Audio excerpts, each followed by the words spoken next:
717 година арабският халифат е превзел огромни територии от Индия до Южна Франция. Дошъл е редът на свещената война срещу християнска Европа. Огромна армия, водена от брата на халифа Маслама, прекосява Мала Азия. 200 000 арабски войници обсаждат Константинопол от към сушата. 1800 арабски кораба преграждат града от към морето. Започва великата обсада.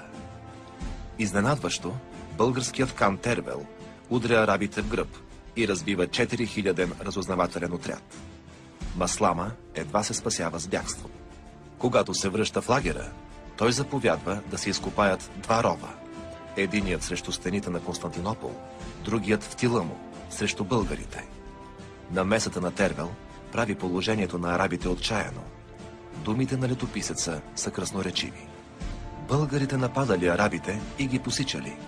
Арабите повече се бояли от българите, отколкото от обсадените ромеи. Дошла зимата, но арабите се бояли да се отеглят. Първо от техния цар, второ от морето и трето от българите. Вихърът на смъртта ги грабнал.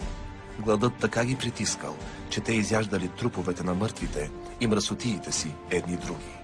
С идването на пролета, Маслама изпраща голяма армия срещу най-опасния си враг – хан Тервел. Летописите разказват: арабите, които влезли в сражение с българите, били победени и паднали убити 20 000, а оцелелите, които се спасили от гибел, с голям позор се върнали.